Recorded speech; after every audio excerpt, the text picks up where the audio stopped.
Are you ready? I'm ready. Let me go. Go. Hi everyone, I'm Victoria. For those who don't know, I work in sustainability. I'm not a palm oil expert. I love the fact that these are meant to be expert presentations. Mine is not. I attended a really cool presentation about palm oil, learned a ton, and thought I would share it with you all. So hands up for anyone who has an opinion about palm oil in this room. And of those people, how many of you have a negative opinion of palm oil? All of you. It's not surprising. And it's not surprising because palm oil has got a very, very bad press. If you Google what is palm oil, you actually don't find out what palm oil is. You find out what the problem is it good or bad, why is it bad, why is it so popular. So, and the main reason is that little fella, the orangutan. So palm oil grows, well palm trees grow, for palm oil, grow 10 degrees north and 10 degrees south of the equator, which is bang in the rainforest. And to grow a lot of palm trees, there's a lot of deforestation. And that deforestation leads to the death of the habitat of the orangutans and other biodiversity. 85% of all palm oil is produced in Indonesia and Malaysia, these two countries. And those countries are pretty famous for deforestation. The other two largest producers are Thailand and Colombia. So the history of palm oil, briefly, this was the first palm oil factory. Palm oil was first observed by Portuguese in Africa in the 1500s, and then it was imported to the UK for the first time in the late 18th century for Industrial Revolution to use as laundry and lubricants. So palm oil in itself, so you've got two types of palm oil. One is palm oil, which comes from the fruit, which is the pulp around, and then palm kernel oil, which comes from the palm seed. And they both have a variety of characteristics and are extremely versatile. And palm oil is absolutely in everything that you eat. If you eat anything that's manufactured, it's there. But you will not find out by looking at the list of ingredients because palm oil goes by all of these names. For example, glycerin is mostly made out of palm oil. It could also be soybean oil, but it's not called palm oil. So where does all of this palm oil go? Well, 70% of all palm oil that's produced in the world goes in food manufacturing industry. So vegetable oil, and it's in most of our foods like breads, cakes, cheesecake. But 30% is also non-food. It goes into bioenergy as a biofuel, in personal care products like soap, pharmaceuticals like the little wrapping around your ibuprofen, that's palm oil animal feed. So the palm oil production in America, 100% of our palm oil is imported, mostly from Indonesia. In 2018, we imported 1.5 million tons of palm oil. In comparison, Indonesia's consumption of palm oil is close to 10 million. We can ask me why later. So palm oil is super popular, but what is the reason for that? Well, it's the highest yield of any vegetable oil. So this is like the area needed versus the production. I can show you the slide later. But basically, palm oil needs one quarter less land than soy oil, for example. And a tree lasts roughly 35 years, and then they get cut down just because they become too big to produce, well, to be harvested easily. So palm oil doesn't need a lot of land, and it produces a lot, and it's of huge importance considering we're going to have to feed 9 billion people in 2050, and we're going to have to triple our production of vegetable oil. But palm oil is not the only bad player. This data is a little bit old, it starts in 2008, but the main factor for deforestation worldwide is actually cattle. It's not palm oil. So if you think globally, there's more than just removing your palm oil from your diet to have an impact. So what can we do? Well, the first thing is you can actually pick your battles. Palm oil is so embedded in our supply chain, there's no way you're not going to eat it, unless you don't eat anything that's manufactured. So you can decide that actually reducing your meat consumption might actually have a bigger impact on the environment overall. You can also support companies that have made commitments to sustainable palm oil. 59% of companies that use palm oil have committed to use sustainable palm oil. Only 12% of cattle industries have made sustainability commitments. So these two labels, ISCC, the International Sustainability Carbon Certification, is a standard for sustainability that's mostly used in the biofuel world, and RSPO is the Roundtable on Sustainable Palm Oil, and that one is for more of the food palm oil. And so I would recommend looking at the companies that have committed to those and looking at labels on your products when you purchase them, because they will have palm oil. I've run out of time. Thank you.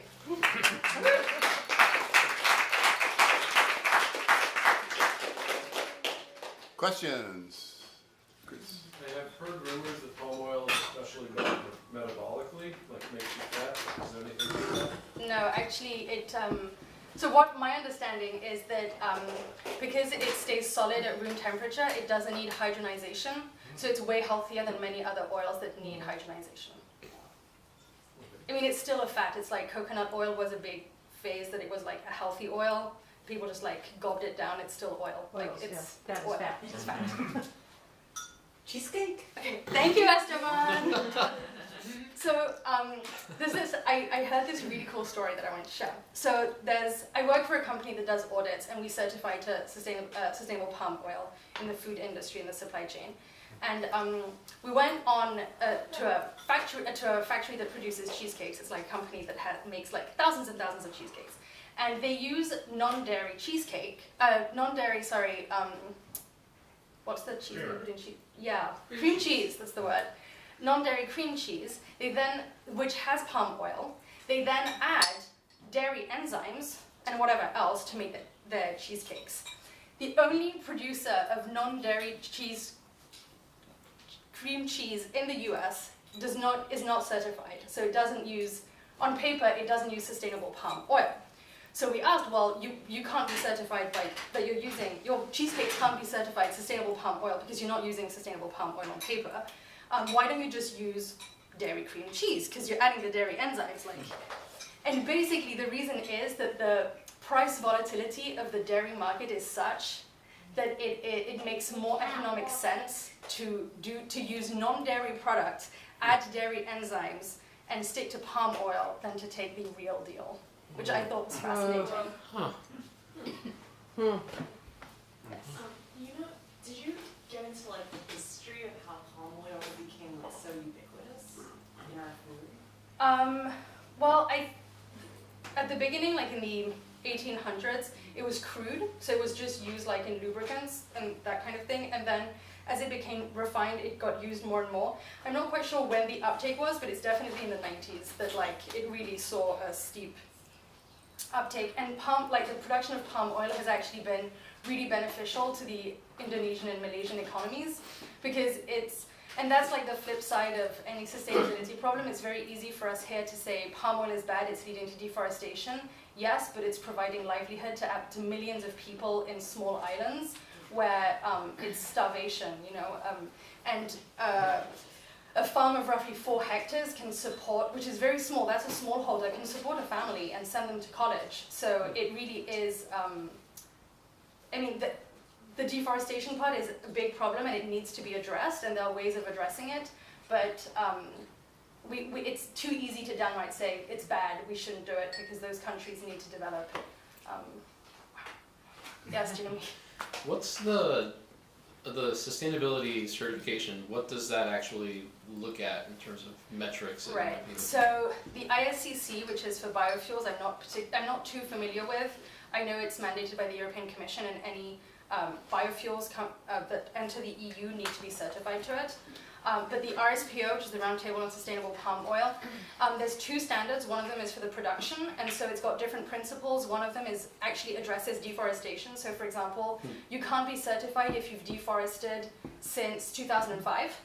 And if you deforested before 2005, you need to go through a whole process of reparations to local communities and that kind of thing. You've got free, prior and informed consent of local communities if you're going to plant new trees. There's a social component. There's you can't plant anything on peat, and that kind of thing. So it's environmental, social, and economical as well.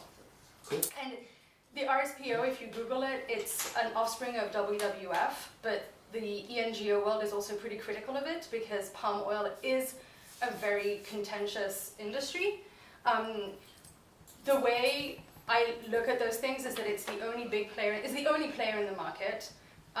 They're the best that's out there, and it's better than nothing. Like, it's not the end all, but it went through rounds and rounds of consultation. They improve every 5 years. They have a new standard that come up, and don't let perfection go in the way of okay or on the way to good. So, yes. We were in Borneo last year and were subjected to a preemptive defense palm oil. And the points they made were, the deforests are gone, they ain't coming back. So the palm oil that was already planted is going to stay palm oil. Oh, absolutely. There's nothing that can be done about that. So giving up on palm oil was not going to happen. The employment was brought up, the number of people that are employed, the industry, the economy. And the key is to protect the forests to the left, and you just talked to. Yeah, so in the EU is the biggest consumer of sustainable palm oil, and the US is very close in terms of commitments of the players in the American industry. Indonesia has a local standard called ISPO, which is the Indonesian Sustainable Palm Oil Standard, and it's just like adapted to local needs.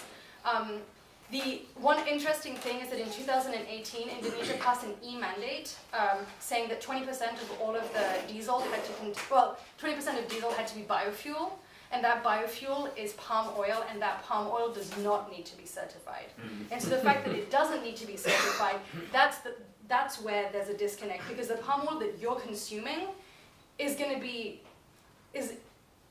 I would say 75% of the time, it's sustainably sourced, because it has to be. Companies have made those commitments. In the US, it's company-based. Costco will not sell something if it's not certified. I mean, I don't know if that's true. But, you know, companies have made those commitments. And then China and India are the big, two huge consumers of palm oil. And they've both committed to 10% of sustainable palm oil. 10% seems like very little, but given the quantities of palm oil that they consume, which are in like the millions of metric tons every year, it's actually a huge impact, because it's going to create more demand for sustainable palm oil. And so this presentation, I went through like the version of this in like an hour and a half, which was really interesting, and I tried to condense it. But the speaker's point was, we have to focus palm oil in the food industry only, because it's the best oil for food, because it's cheap, there's a high yield, and it's versatile, and it should not be used for biofuels, because we have other options, and second generation biofuels should be used like used cooking oil or compost, instead of like palm oil that can be used and then discarded if we use it for cooking, and then it can be a biofuel. Time for one more question. Preston? Is it always going to be an inherently labor-intensive process? Is there room for mechanization, or is it always going to be people? I think it'll kind of depend on how quickly the producing countries develop. So the US imports from Indonesia and Malaysia, and not from Colombia, but geographically Colombia is way closer. That's because labor costs in Colombia are higher than in Indonesia, and they're already super low. So as long as the labor is cheap, there's no point in modernizing it, because you're going to have more expenditure on the machinery than on the people. Okay. Anything else you wanted to tell us that you ran out of time and couldn't tell us? Really pick your battles. It's impossible to get rid of palm oil at this point. We've just got to be conscious about where it comes from. Like, I was buying these butters, Justin's butters, for when I ride my bike, and they're like peanuts and cashew, whatever.